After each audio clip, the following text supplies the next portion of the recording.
Ladies and gentlemen, so EA, they confirmed that they quit on Battlefield Hazard Zone. I suspect that if the response isn't too good on the multiplayer side of things, they're also gonna be quitting. But they dropped this briefing video. They say strong language, and the only strong language is don't be sad. In-game purchases. User interact. We're gonna check it out. If you're new, drop a thumbs up. And let's hope we get some good stuff out of it. I've skimmed through it.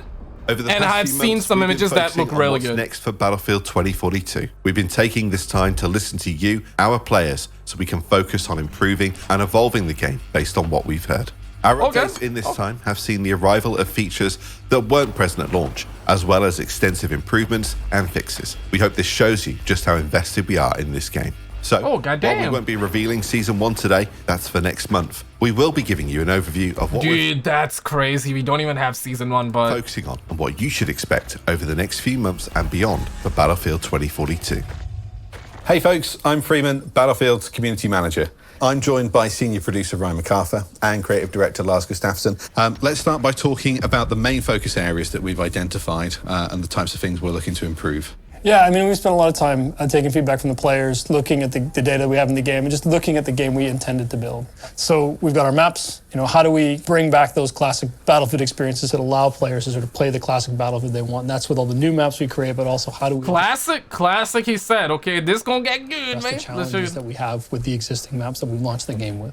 Our game modes and experiences, how do we add variety? How do we add depth? How do we add differentiation across all of the modes in the game? The core gameplay, sort of that really tight through the gun experience. Bro, the game don't even have team deathmatch, and you're talking about how, bro, I mean, damn, bro. Like, can a brother get team deathmatch, rush, team deathmatch, conquest, and the new breakthrough mode, and maybe perhaps like Gunmaster, something that we had in previous Battlefield games? Experience, obviously, there's been a lot of feedback around specialists, gunplay, soldier movement, all of these things that sort of really make that tight Battlefield experience that our players love.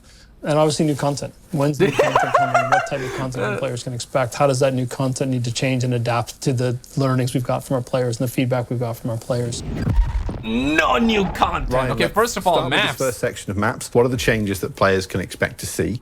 And really, when are we expecting to actually bring them to the game? You're going to see the first of these changes with the launch of Season 1. So the Season 1 map, it's probably my most favorite. And Lars will tell me it's because I'm Canadian, but I think for me, I mean, this map is... Yo, bro, so Season 1 map actually leaked a couple of months ago, and based on the images, it was flat, bro. There was no trees. In fact, there were like a bunch of trees, but it was flat. It was flat, but by the looks of it, they're gonna be updating that because that was, the leaked image that happened a couple of months ago. But let's see though. Different from the other 7 that we created at launch. It's got a ton of verticality, it's got good space for vehicle play, but it's also got those things that make a Battlefield map great. When you look at how this map plays, it's at the level we expect from ourselves as game makers here.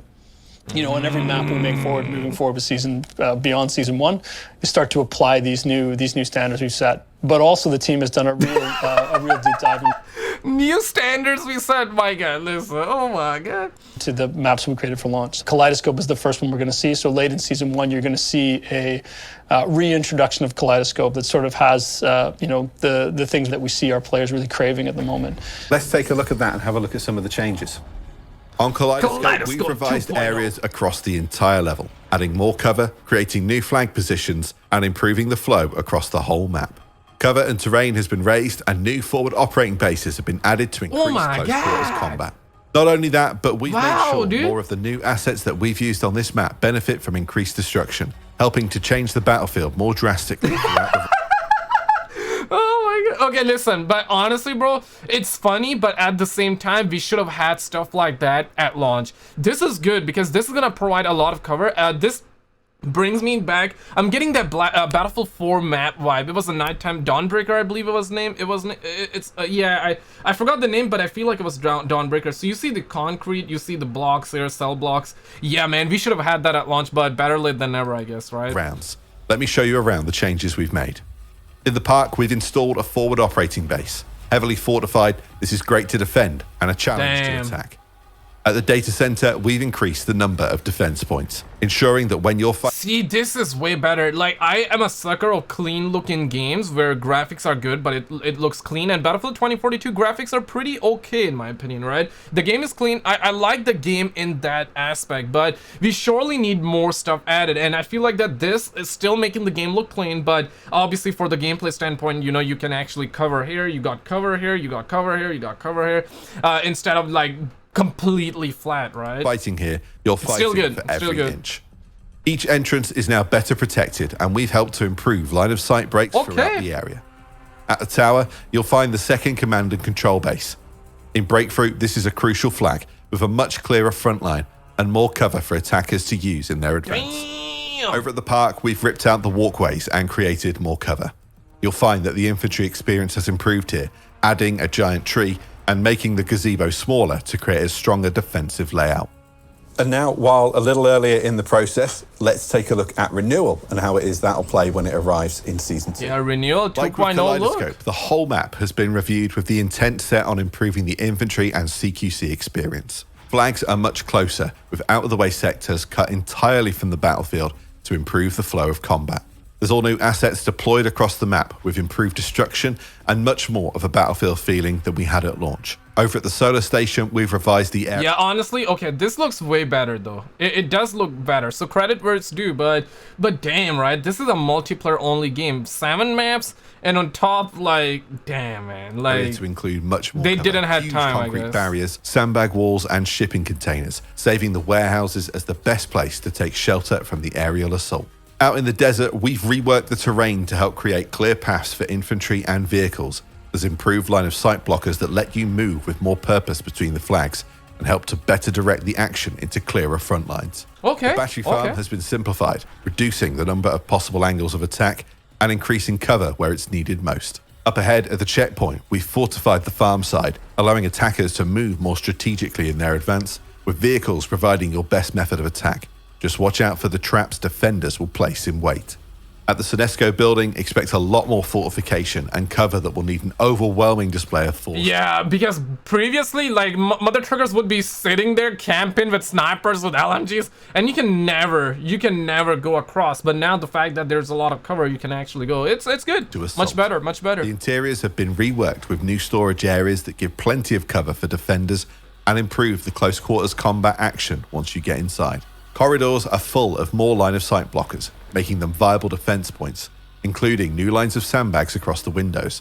We're hard at work on more improvements to Renewal, and we'll have more to show about the changes we're making here when these updates land in Season 2. Oh, Season, Let's talk about our damn. next big focus. Dude, so when are we gonna get Season 2? Are we gonna get that, like, when we're 80 years old? Like, damn, son. Like, Which is game mode but and okay, experience. What are the it's types good, of looking changes good, we're looking to bring good. here? It's 2 key things. One of them is about, variety and depth of what you play.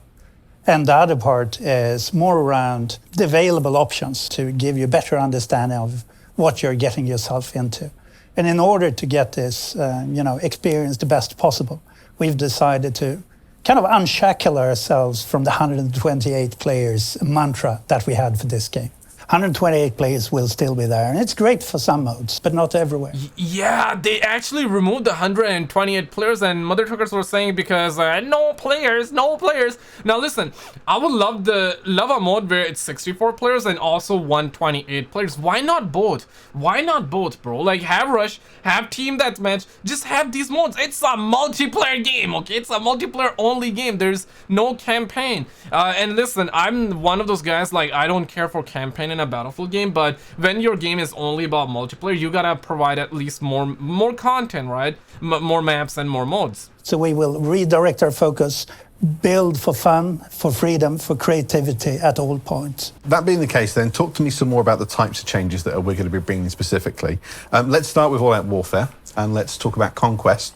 What improvements are we looking to bring here to the game mode? So for all-out warfare and Conquest, 128 players is definitely a thing. Worth saying is that for the coming maps, we will scale them down compared to the launch maps to give much more focus in the experience. This might mean that, there will be fewer sectors, we have maybe fewer capture points.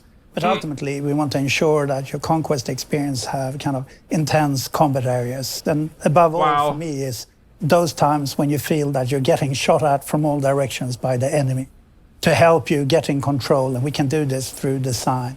Okay, so if that's going to be conquest, what about breakthrough? What changes are we making here? I love breakthrough, I've always done, and it's that immersive frontline experience. And in the light of the 128-player discussion... Dude, the map is so flat. Now I realize, previously I didn't. I mean, I knew, but it's like now it just sticks out like a sore thumb.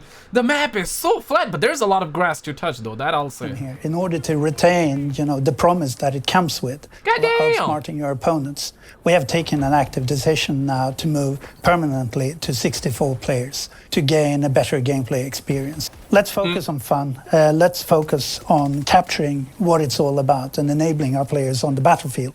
We can take all of the knowledge we have in this. Your thoughts on customization for the weapons? It's so the menu was so clunky, and I don't think there are many customization options for the weapons. The Battlefield 4 had way more. When it comes to in my opinion, Battlefield 5 in building breakthrough in great ways for 64 players. Let's talk a little bit about Hazard Zone. What's our future here? I'm the first to acknowledge, high hopes. Yeah. Yeah, they actually already confirmed that they kind of quit on it, but it will be interesting to see what this is. We set out on a path, but we haven't gained the traction we wanted with this mode. You can still find it in the mode selection screen. But for the maps that are coming in the seasons, we want to put it as a focus. When we look at where our players are today, it means that we can pour our love and resources into the all-out warfare experience, where we can focus on additional tools for even more fun. Like, my guy, you could have made that free. We've covered our plans. If that was free to play, my guy, like, that would have been 10 times better. There would have been more players on it. Like, damn, bro. Damn, man. Like, it's a missed opportunity. Modes and experiences. Next, we want to talk about core gameplay. And there's a lot to unpack here, so do stick with us. Obviously, there's a big change on a big area that we want to address today, and that's specialists. Yeah, and I think we've talked about this. Don't be sad. Okay, first of all, don't be sad. Secondly, don't be sad. I think this isn't the easiest topic, but I think the key for us is that we've heard you, and I think when we look at this, the feedback we're getting. These have both been polarizing, but they've also been confusing. There's that sort of disconnect. My God, there is no confusion. Just people want the original class system back, and yeah, that's basically it. The quips you hear from these specialists, they don't quite fit, and they break the immersion for players, which has always been core to Battlefield. They're too pristine, right? So we need to, they need to be dirty, they need to be gritty. How do we fit that in?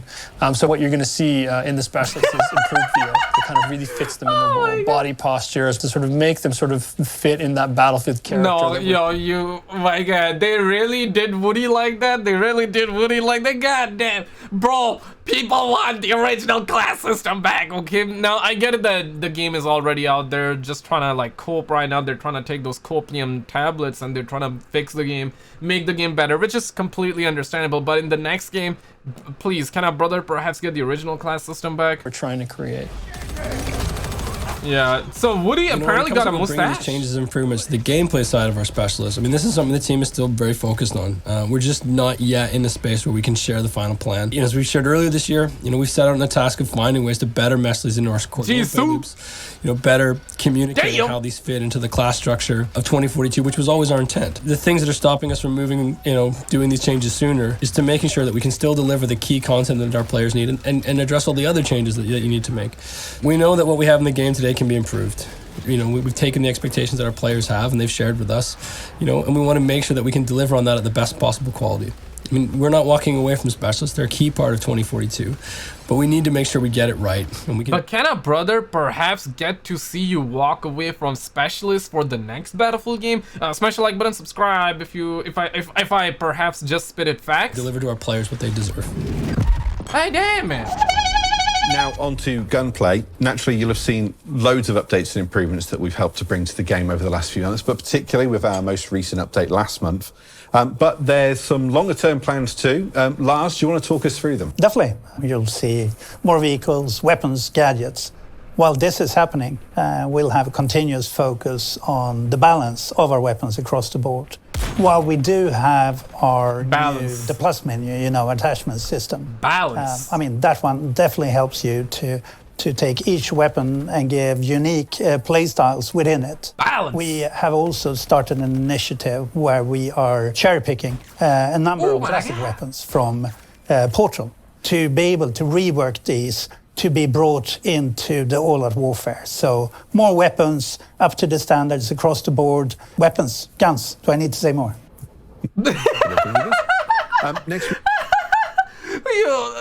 How many weapons we got? I believe it's like less than 30 or 40. I don't even remember. It's been a while, but damn, son, like, we're going to speak about movement and the polishing updates that we're helping to bring to the game here. In July, as part of Season 1, we've got some big updates coming to how traversal kind of works. So let's take a quick look at that. Yo, wasn't it June? Our goal is to improve the readability of body motions in third person. Okay, I could be wrong, but I believe I saw that Season 1 is going to be coming out in June, but perhaps what they're about to show us now is going to be coming out in July? And making our soldier animations look more alive and believable. A great example of this is disconnecting the aiming from turning. When aiming around, the soldier can now rotate his upper body. Bro, I can imagine that the footstep sound, you know that cartoon running footstep sound, like tak, tak, tak, tak, tak, tak, tak, you know, he's walking around like that. It's just, that was before. The lower body until they get to an uncomfortable position, which causes the lower body to reposition in a more natural and comfortable manner. Another example of this includes several improvements to changing directions when either running around or sprinting. Portions of the body can now lean towards the direction. Okay, I kind of like the... Okay, right here, I like the before much better. Like, what's that? Of the movement, which makes for nicer looking animations, as well as more natural and predictable movements. But you know what? Okay, so they're showing us from the third person angle, and listen, I prefer the older one here. But I guess in first person, it would have been much better. Looking forward to showing more of what we have in store in the future updates. But moving around and staying walking is actually much better. Vital to anyone playing Battlefield. And so getting team play where it needs to be, that is something that we're working on. What have we got planned, Ryan? The team is looking quite heavily at how we can pull those things together. How do I make building a squad easier? How do I make sure I can find my friends and play with, be that, you know, on the same platform or cross-platform? You'll start to see the first pass in Season 1 with some of the UI improvements, and those are going to continue as we try and make the UI more understandable, more accessible for both finding modes. Dude, the UI was so bad. It is still so bad for, like, the customization weapons. Like, make it simple. Battlefield 4, bro. Like, why make the UI complicated? Just use the same UI style from your older games and just reskin it. At the end of the day, if your game is good and if it's enjoyable, that's all that matters, right? Make the UI simple as F, okay? Make the UI simple. Finding players and staying together. Okay, our next topic then is something we know we need to talk to you guys about, and that's performance. I appreciate we're going to be speaking pretty directly to our PC players here today. But since launch, this has been a pretty big focus for our technology teams. We know performance has been an issue for many of you, our players. With the game dropping below our own expectations and certainly your expectations when it comes to playing the game on recommended and high-spec machines. Ryan, do you want to speak a bit more to this?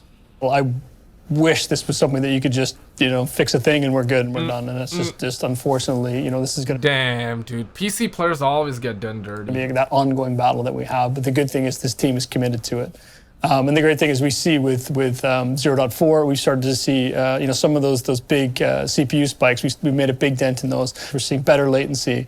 Trigger responsiveness is getting back to where they expect it to be, and we're seeing an improvement in frame rate. And we're going to keep pushing and get more of that sorted as we head into Season 1 as well.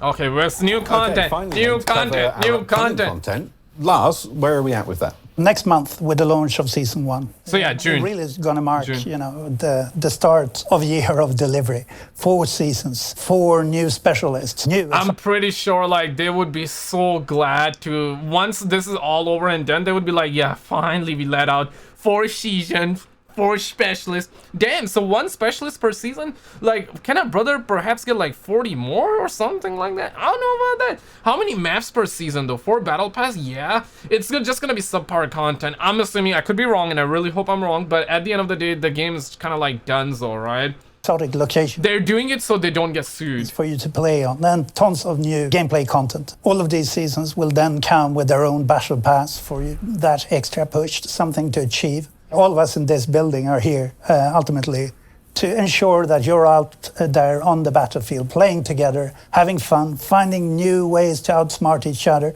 And in order to do that and keep you going...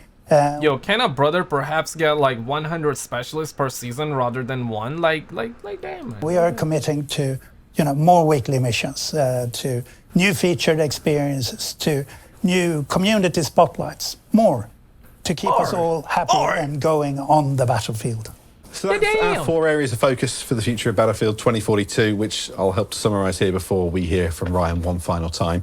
Maps, we're making sure that we're reworking. Listen, man, there is some good stuff here. There's surely a lot of good stuff here. I do like the fact that there's, I mean, okay, you know, credit where it's due. They're still trying to fix the game and they're trying to improve, which is good, right? Like I can respect on that. I can respect that, in fact. But like, damn, man, yeah, too little, too late, or better late than never. Which one? Let me know your thoughts. Click on this video on the screen. We reacted to Red Dead Remake Unreal Engine 5 trailer, and I will see you right there.